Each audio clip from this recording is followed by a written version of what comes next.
evolved by the time this gets to publication. Still, in 2006, we didn't need to know the specific convergence devices or social media platforms that were to come to know that information would soon be less reliable. Rapid change is again unfolding, and we can use what AI can already do to plan for a future in which our relationship with thinking will be fundamentally altered. Ethics and Equity. We have tried to keep this book short and focused on the practical. In almost every section, we could have, and maybe should have, dived into ethical problems and ambiguities. We are sure someone will write that book. As we learned from the internet and social media, there are a million ways the expansion of AI could go wrong and increase inequities, take jobs, and damage human lives. But if you watch Netflix, use a spam filter, shop at Amazon, or drive a car, you are already a part of the new AI economy.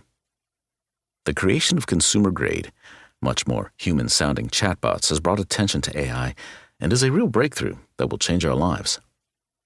The implications of being able to process virtually anything, data, music, images, computer code, DNA, or brainwaves, as language and at scale, however, is mind-blowing and needs careful consideration. It is essential that educators start to talk about these issues with students.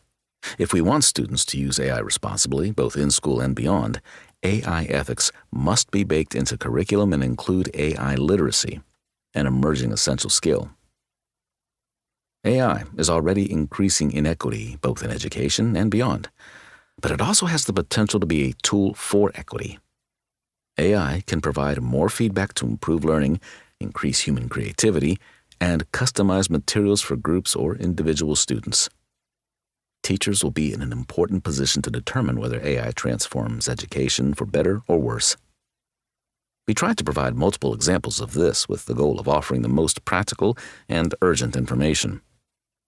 You won't like every suggestion or application of AI, but we avoided too much commentary to keep the book from becoming a brick. We have left space for you to make up your own mind. Students. We quote as much data on how students are using AI as we could find, but given the speed at which things are changing, we also did our own research. We talked to a lot of students, mostly in small groups. We interviewed students from many different types of institutions, public and private, elite and regional, two-year colleges to R1 doctoral universities. We also asked students to read key sections and chapters, especially on cheating. It was not a large statistical sample, but we used this feedback and these personal stories to add a context to the larger research findings. Your students may be different, but we urge you to consider that students do not like admitting to cheating or what might be viewed as questionable or embarrassing practices to their own faculty, or to their parents, or to researchers. In the same way that voters often say one thing in a survey and then do another in the ballot box, the students we interviewed consistently reported that everyone, 100% of students, were using AI. This is not a finding replicated in surveys, but the questions in those surveys vary. Students were quick to point out that there were lots of different types of usage, and that they did not consider a lot of it to be cheating. Outline and organization. This book is organized into 3 parts: Thinking with AI, Teaching with AI, and Learning with AI. The first part is about how AI works and what it is doing to the human experience. Chapter 1 starts with terms and enough history to illuminate why this all seems so sudden. If you really don't care what GPT stands for and why it matters, you can skip this bit. The really important implications appear in chapters 2, 3, and 4.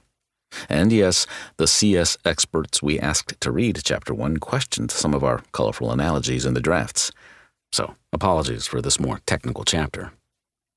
Do not skip chapter 2, which chronicles how the world of work and job interviews has already changed for our graduates. AI will eliminate some jobs, but it seems very likely to change every job. This could be good or bad, but we are all likely to be asked to do more and better work more quickly. AI literacy requires knowing enough about how AI works to be able to use it effectively. Breaking down problems and asking better questions.